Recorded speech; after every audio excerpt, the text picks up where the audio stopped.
हाँ जी बालकों, क्या हाल चाल, कैसे हो सब। मैं उम्मीद करता हूँ कि आप सभी बढ़िया होंगे और अच्छे से अपनी पढ़ाई कर रहे होंगे। तो आज जो हम टॉपिक पढ़ने जा रहे हैं उस टॉपिक का नाम है कंडीशनल स्टेटमेंट्स। ठीक है जी। और आज इसके अंदर हम जो कवर करने वाले हैं वो हम कवर करेंगे इफ़ एल्स को। ठीक है। अगर मैं बहुत ही आसान भाषा में आपको समझाना चाहूँ कि इफ़ एल्स क्या होता है तो देखो, इफ़ का मतलब क्या हो गया, अगर। अगर ये हुआ तो ये काम कर देना। एल्स का मतलब क्या है कि अगर ये वाला काम ना हो तो फिर ये वाला काम कर देना। जैसे मान लेते हैं कि एक छोटा सा बच्चा है, ठीक है, इसको आज स्कूल जाना है, लेकिन लेट सपोज बारिश हो गई। क्या हो गई? बारिश हो गई। तो अब यहां पर एक कंडीशन लग जाएगी कि इफ़ रेन होती रही तो बच्चा स्कूल नहीं जाएगा। और अगर मान लो स्कूल के टाइम तक ये जो बारिश है, ये बारिश रुक गई तो क्या होगा? ये जो बच्चा होगा वो स्कूल चला जाएगा। तो एल्स यानी कि अगर बारिश रुक गई तो एल्स वो बच्चा स्कूल चला जाएगा। यानी अगर इफ़ की जो कंडीशन है, जो इफ़ के साथ लिखा है ना बच्चों, ये कंडीशन है। किसकी कंडीशन है? ये फ़िलहाल इफ़ के साथ लिखा है तो इफ़ की कंडीशन है। अगर इफ़ के सामने वाली कंडीशन, या मैं ऐसा बोलूं इफ़ की कंडीशन ट्रू हो गई, क्या हो गई? ट्रू हो गई, तो उसके अंदर जो लिखा है वो चल जाएगा। और अगर इफ़ की कंडीशन ट्रू नहीं हुई तो फिर एल्स वाला कोड चल जाएगा। आप समझे बात? और प्रॉपरली समझाता हूँ। देखो, हम प्रोग्रामिंग में कैसे लिखते हैं? इफ़ इसके आगे हम कोई कंडीशन लिखते हैं। जैसे हमने पीछे लिखी थी रेन, तो यहाँ पे हम कुछ कंडीशन लिखेंगे। अच्छा बच्चों, ये कंडीशन जो है ना, ये कंडीशन अगर मैं बोलूँ स्ट्रिंग तो नहीं हो सकती, नंबर्स भी नहीं हो सकते। ये कंडीशन कुछ ऐसी होनी चाहिए जिसके सिर्फ दो में से कोई एक आंसर बने, या तो ट्रू या फिर फॉल्स। मतलब या तो ये कंडीशन ट्रू होगी या ये कंडीशन फॉल्स होगी। अगर कंडीशन ट्रू हुई तो इसके अंदर जो लिखा जाएगा वो प्रिंट हो जाएगा, एग्जीक्यूट हो जाएगा। और अगर ये इफ़ वाली कंडीशन नहीं चली, यानी इसकी जो कंडीशन थी ये फॉल्स हो गई, तो फिर एल्स वाला कोड अगर लिखा हुआ है तो एल्स वाला सारा कोड चल जाएगा, एग्जीक्यूट हो जाएगा। ये छोटा सा बेसिक है इफ़ और एल्स का। अगर इफ़ ट्रू हुआ तो इफ़ वाली कंडीशन चलेंगी, अगर इफ़ ट्रू नहीं हुआ तो फिर एल्स वाली कंडीशन चलेंगी। सारी के सारे कोड नीचे का चलेगा। तो ये हमारा एक छोटा सा बेसिक था इफ़ एल्स के लिए। अब अगर मैं प्रैक्टिकली समझाना चाहूँ कि हम कोड में किस तरीके से लिखते हैं, तो वो कुछ ऐसे लिखते हैं। पाइथन के अंदर हम कुछ इस तरीके से लिखेंगे।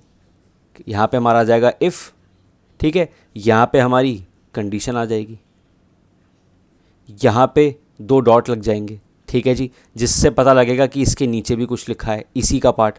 और यहाँ पे हमारे एक्सप्रेशन बोल लो, या आप ये कह दो कि ब्लॉक ऑफ कोड, कुछ ब्लॉक ऑफ कोड चलेगा। और ऐसे ही क्या होगा? नीचे एल्स होगा। एल्स की बच्चों कंडीशन नहीं होती। एल्स की कंडीशन क्यों नहीं होती? क्योंकि अगर इफ़ की कंडीशन फॉल्स हुई तो बाय डिफ़ॉल्ट क्या चल जाएगा? एल्स चल जाएगा मेरा। इसलिए एल्स की कोई कंडीशन नहीं होती कि या तो ये काम कर दो, अगर ये काम नहीं हो पा रहा इसका मतलब नीचे आ जाओ और एल्स वाली चीज़ को रन करा दो। समझ गए? और यहाँ पे क्या आ जाएगा? ब्लॉक ऑफ कोड आ जाएगा। अच्छा, और अच्छे से अगर बोलना चाहूँ तो ये जो ब्लॉक ऑफ कोड है ये इफ़ की बॉडी में लिखा गया है, तो ये कह दूँ ब्लॉक ऑफ इफ़, ये इफ़ का ब्लॉक है। और ये ब्लॉक ऑफ कोड एल्स की बॉडी के अंदर लिखा गया है, तो मैं इसको क्या बोल दूंगा? Block of else. तो ये छोटा सा बेसिक था हमारा इफ़ और एल्स का। अब हम एक काम करते हैं, हम एक छोटा सा कोड बनाते हैं।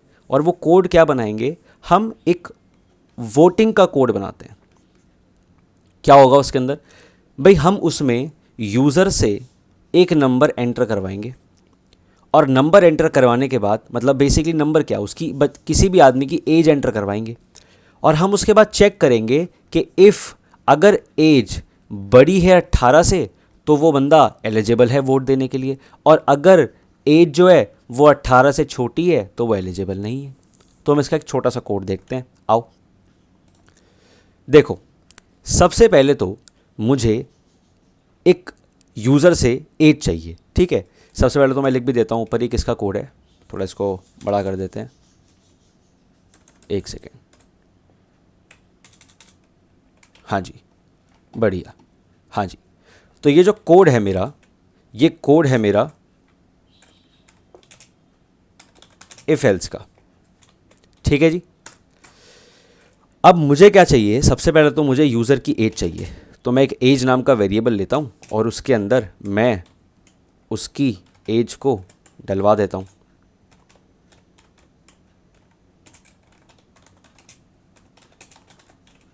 एंटर द एज, इससे मेरे पास एक एज आ जाएगी। अब मैं कंडीशन लगा के चेक करता हूँ, तो यहाँ पे मैं लिख देता हूँ कि now I am applying if else